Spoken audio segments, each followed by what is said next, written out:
बिस्मिल्लाहिर्रहमानिर्रहीम, अस्सलाम वालेकुम। Welcome to my YouTube channel. My name is advocate Zara Chaudhary. अगर आपने मेरा चैनल सब्सक्राइब नहीं किया तो काइंडली मेरा चैनल सब्सक्राइब कर लीजिए और बेल आइकन को लाजमी प्रेस करिएगा ताकि हर नई आने वाली वीडियो से आप नोटिफाई रहें। आज का हमारा टॉपिक है कि अगर कोई बंदा किसी को लोन देता है विदाउट एनी डॉक्यूमेंट्री एविडेंस तो क्या वो अपना लोन रिसीव वापस कर सकता है जब वो चाहे। तो जी, अगर आप जब भी किसी को लोन दे रहे हैं और आपने डॉक्यूमेंट्री प्रूफ नहीं रखा तो फिर आप उससे लोन रिसीव नहीं कर सकते। बेशक आप बोलें कोर्ट में केस करें कि जी मैंने लोन दिया था, मैं लोन वापस लेना चाहता हूं, तो आप लोन वापस नहीं ले सकते। लोन हमेशा वापस लेने के लिए according to law and according to शरिया, आप अगर सूरह बकरा को उठाकर देखें तो सूरह बकरा में हाथ लिखा हुआ है कि अपने मामलात को लिख लिया करो ताकि सनद रहें और वक्त ज़रूरत काम आए। ये तर्जुमे का मफहूम है। इसका मतलब ये है कि हमारा इस्लाम हमें कुरान ये टीचिंग देता है कि जब हम कोई एग्रीमेंट करें, लेन देन का फिजिकल एग्रीमेंट करें या कोई भी लेन देन करें जिसमें एग्रीमेंट हो, तो उसको हमेशा हमें लिख लेना चाहिए, उसे सेव कर लेना चाहिए ताकि हम एट अ टाइम उसे यूज़ कर सकें। इसी तरह लॉ भी यही कहता है, सीपीसी भी यही कहती है कि जब भी आप किसी को कोई पैसे दें या उसे कोई लोन दें तो हमेशा उसको लिख कर रखा करें और जब आपने उसे वापस लेना तो आप उसके ज़रिए क्लेम कर सकते हैं। अब मेरे पास कुछ दिन पहले एक क्लाइंट आया था, उसने मुझे बताया था कि कोरोना में मैं काम नहीं करता था, मेरा भाई मुझे खर्चा भेजता रहा है। ठीक है, उसने मुझे एक दफ़ा भी नहीं बोला कि मैं तुम्हें खर्चा लोन भेजाऊँ या क्या। ठीक है, 2 साल में उसने मुझे खर्चा भेजा, मैं बिल्कुल बेरोज़गार था और मेरा इतना उसने खर्चा भेजा कि वो इकट्ठा होते होते तकरीबन हर मंथ वो मुझे लाख रुपया भेजता रहा है और 2 साल में 30 से 35 लाख रुपया उसने मुझे भेजा है। इस बात में कोई शक नहीं है। लेकिन उसने मुझे एक दफ़ा भी नहीं बोला कि ये लोन है, एक दफ़ा भी नहीं बताया ये लोन है। उसने मुझे हमेशा यही कहा कि तुम बेरोज़गार हो तो मैं तुम्हारी फाइनेंशियली हेल्प करूँगा, तुम बेफ़िक्र रहो, क्योंकि वो थोड़ा-सा बीमार भी था।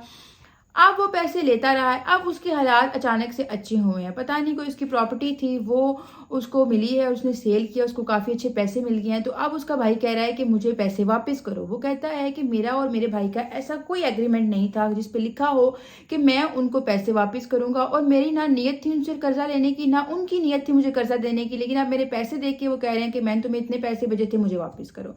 तो आप बताएँ क्या वो मुझे वापस करने होंगे? और वो मुझे धमकियाँ दे रहे हैं कि हम तुम्हारे खिलाफ केस करेंगे। देखें, वो केस आपके खिलाफ करें भी तो उनके पास डॉक्यूमेंट्री प्रूफ नहीं है कि वो आपके खिलाफ केस करें, क्योंकि जब उन्होंने पैसों का लेन देन किया है तो ये उन्होंने लिखवाया ही नहीं लोन है। जब भी हम बैंक से लोन लेते हैं तो उसकी एक लिमिट हमें पता होती है, हमने इतना लोन लेना है, बैंक को भी पता होता है कि हमने इतना लोन देना है।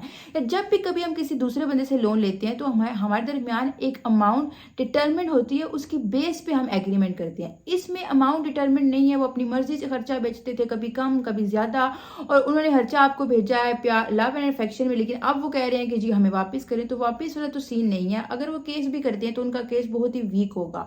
हाँ, आप उन पे अगर चाहें तो केस नहीं करें, लेकिन अगर आप चाहें तो खुलूस नीयत से उन्हें पैसे वापस कर दें, ये अलग बात है।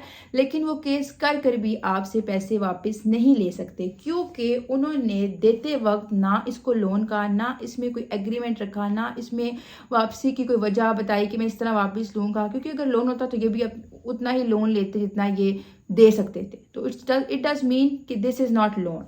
इसी तरह जब भी आप लेन देन करें और आप अब जो देने वाले हैं, मेरी ये बात उनसे है कि जब भी आप दें किसी को पैसे, कर्जा या कुछ भी, तो उसको हमेशा लिखें, प्रूफ के लिए रिटर्न डॉक्यूमेंट लाजमी लिखें, क्योंकि यही एक चीज़ होगी, यही एक इंस्ट्रूमेंट होगा जो कल को आपके पैसे आपको रिकवर कराएगा। अदरवाइज आप ये पैसे रिकवर कर ही नहीं सकते। जब आप बोलें जी कि मैंने किसी को लोन दिया हुआ है, अब आप अगले को नहीं पता आपने उसको लोन दिया या नहीं दिया। लोन हमेशा डॉक्यूमेंट्री एविडेंस पे दिया जाता है। कोर्ट में जब भी केस किया जाता है और कोर्ट में आप केस विन करते हैं, हमेशा वो डॉक्यूमेंट्स की बेस पे होता है, क्योंकि ओनर्स ऑफ प्रूफ देना होता है। आई होप आपको मेरी बात समझ आ गई होगी और आपको मेरी वीडियो पसंद आई होगी। प्लीज अपना बहुत सा ख्याल रखिए, मेरे चैनल को सब्सक्राइब करें ताकि इस तरह की वीडियोस आती रहें। Thank you for watching. Signing out from Zara Chaudhary. अल्लाह हाफिज।